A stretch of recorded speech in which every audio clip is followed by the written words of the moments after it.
Hello everyone, welcome back to my channel Pritikona daily vlog চ্যানেলে তোমাদের অনেক অনেক ওয়েলকাম। তো তোমরা নিশ্চয়ই খুব ভালো আছো, আমিও খুব ভালো রয়েছি। তো আজ যাচ্ছি কোথায় বলো তো টাইটেল থাম্বনেল দেখে তো বুঝতে পারবে, যাচ্ছি হচ্ছে একটা মেলাতে। তো আমার 12 বছর বিয়ে হয়ে গেছে, 12 বছরে আমি এই মেলাটায় কোনোদিনও যাইনি। তো আমাদের মানে বাড়ি থেকে ওই 15 মিনিট মতো লাগে। তো আজকে যে মেলাটা সেটা আমি জানতাম না। তো আমাদের বাড়ি যে কাকিমা আসে, কাকিমা আজকে বলছিল, তারপরে আমি ওইটুকুনি শুনলাম। তো আমার বরমশাই হচ্ছে মাত্র বাড়ি আসলো দোকান থেকে, এসে ও বলছে যে চলো রেডি হও, এক জায়গায় যাবো। আমি বলছি কোথায়? তো যে রেডি হও তারপরে বলছি। তারপরে হচ্ছে দেখো রেডি হয়েছি, তাও বলছে না, আমি তো যাই না যে মেলায় যাবে যে। তারপরে রেডি হয়েছি। হ্যাঁ, আমি হচ্ছে হয়তো রেস্টুরেন্ট কিংবা হচ্ছে কোথাও ঘুরতে টুরতে, হয়তো এমনি এমনি কাছে পিঠে ঘুরতে হয়তো নিয়ে যাবে। তারপরে বলছে যে এই তো সামনে মেলা হচ্ছে, চলো ওখান থেকে ঘুরে আসি। তো ওই জন্য রাতের বেলা হচ্ছে রুটি আর তরকারি হতো, তরকারি আছে, দুপুরবেলা রান্না করেছিলাম সেই তরকারি আছে, জাস্ট হচ্ছে রুটিটা করতাম। তো ওই জন্য আমি আটা মাখলাম। এখন ভাবছিলাম রুটিটা করলে হয়ে যেত। আর এখন অনেকটাই রাত হয়ে গেছে, 9টা বাজে। তো আমি জানি রাত হয়ে গেছে, এখন রাতের খাবার বানাবো। তো বলছি রেডি হও, চলো এখান থেকে তো 15 মিনিট একটু ঘুরে আসি। ওই জন্য ঝটপট করে এই চুড়িদারটা পরে নিলাম দেখো। আর বাবা রেডি হয়ে গেছে, ওর পাপাও রেডি হয়ে গেছে। তো চলো এখন বেরোচ্ছি, আর চলো দেখতে পারবে কীরকম মেলা। তো এখন থেকে ব্লগটা স্টার্ট করলাম, তোমরা দেখতে থাকো। এখানে এই যে মন্দিরটা রয়েছে না, এই মন্দিরটা নাকি প্রচণ্ড জাগ্রত একটা মন্দির। এই মন্দিরে নাকি যে যা চায় সেটাই নাকি পেয়ে যায়। এটা হচ্ছে সবার মনের বিশ্বাস, তাই না? ঠাকুরের কাছে মন দিয়ে কিছু চাইলে নিশ্চয়ই ঠাকুর সেটা দেয়।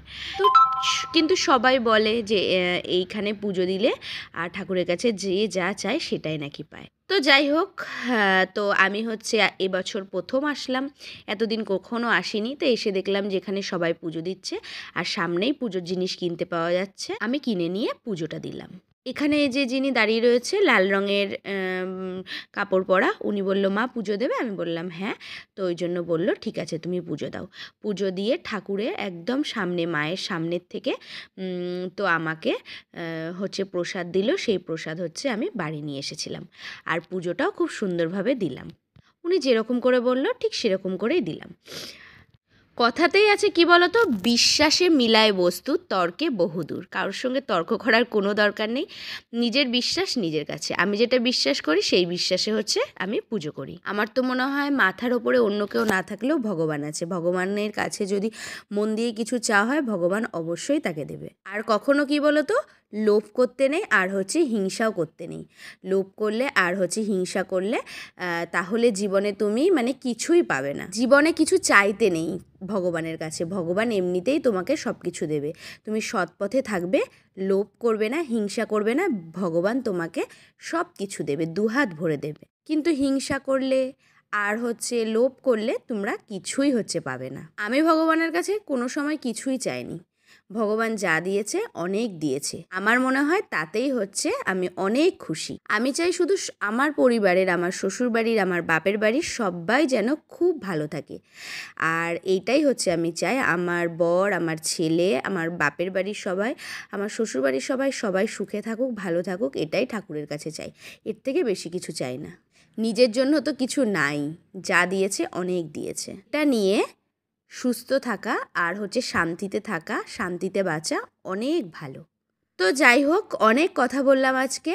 তো তারপরে এই যে মেলাতে আসলাম, এসে দেখো ঘুগনি নিয়েছিলাম এক দোকান থেকে, আমি খেলাম, আমার বড় খেলো। আর এখানে আমার বাবাইয়ের ঘুগনিটা এখন আমি খাচ্ছি। বাবাই যেহেতু অল্প একটু খেয়েছে আর বলছে ভালো লাগছে না, সেরকম একটা টেস্ট না, জানো না, তাই তো কী করবো, ফেলে দেবো, তাই ভাবলাম যে খাই। তা ওর পাপাকে কিছুটা খাইয়ে দিলাম আর আমি কিছুটা খেয়ে নিলাম। আর যেহেতু ফার্স্ট টাইম এই মেলাটাতে আসলাম, সেরকম কিছুই চিনি না, কোন দিক দিয়ে ঢুকবো, কোন দিক দিয়ে বেরোবো। তো ঘুরতে ঘুরতে দেখতে দেখতে যাচ্ছিলাম। আর রিসেন্ট হচ্ছে একটা মেলা ছিল, সেই মেলাতে গেছিলাম, তারপরে মায়াপুরে গেছিলাম দেখলে। ওই জন্য হচ্ছে সেরকম কিছুই কিনিনি বলতে কারোর জন্য, মানে বাবাইয়ের জন্য, বাবুর জন্য কিছু কিনিনি, আর নিজে তো কিছু কিনিই নি। ঘুগনি খেলাম দেখলে, আর ফুচকা খেয়েছিলাম, তখন তিনজনে একসাথে খেয়েছিলাম বলে ভিডিও করতে পারিনি। আর এখন নিয়ে নিলাম হচ্ছে আইসক্রিম, এখন তিনজনে আইসক্রিম খেলাম। আজকের আইসক্রিমটা খাওয়ার ইচ্ছে ছিল ওর পাপার বেশি, আমি ভাবছিলাম আজকে আইসক্রিম খাবো না, কিন্তু ও বললো তাই খেলাম। তারপর ওকে বললাম আর তো কিছু কিনবো না, তাহলে বাড়ি চলো, বাড়ি গিয়ে রুটি খেয়ে নেবো। তাও বলছে না আজকে এগরোল খাবো, আগের দিন এগরোলটা খেতে মেলাতে সেরকম ভালো লাগেনি, ইনি এগরোলটা বেশ ভালো করেই ভাজছে। তো তারপরে এগরোল খেলাম, সত্যি এগরোলটা দারুণ টেস্ট, আমরা তিনজনা তিনটে খেলাম, সত্যি খুব সুন্দর খেতে হয়েছিল। তারপরে বাড়ির জন্য নিয়ে নিলাম কি বলতো, বাদাম। তো আর জিলাপি, আগের দিনকে মেলাতেও জিলাপি কিনে নিই, ও হচ্ছে জিলাপি দোকান থেকে কিনে এনেছিল। তো চলো বাদাম নিয়ে এখন বাড়ি চলে আসলাম, আর ভিডিওটা এখন শেষ করব, সাথে দেখো। তো এইমাত্র বাড়ি চলে আসলাম, আর হচ্ছে কি বলতো, এই মেলাটায় তো কোনো দিন যাইনি, প্রথম গেলাম, হচ্ছে ওই জন্য কী করবো ওরকম বুঝতে পারছি না। আর আমরা তো প্রায় মেলা টেলায় যাই, তো ওই জন্য কিছুই কিনিনি। আবার কালকে মায়াপুর গেলাম, আর হচ্ছে সেদিন মেলায় গেছিলাম, তো বলছিল কিছু নেওয়ার জন্য, আমি কিছু কিনিনি, জাস্ট ঘুরলাম, দেখলাম পুজো, আর তার আগে পুজো দিলাম, খেয়ে চলে আসলাম। আর এখন বাজে ঘড়িতে দাঁড়াও দেখছি, তো এখন বাজে ঘড়িতে 11টা। তো চলো এখন খাওয়া দাওয়া করে আমরা এখন ঘুমিয়ে পড়বো। তো গুড নাইট সবাইকে, আবার দেখা হবে নতুন ব্লগে, টাটা।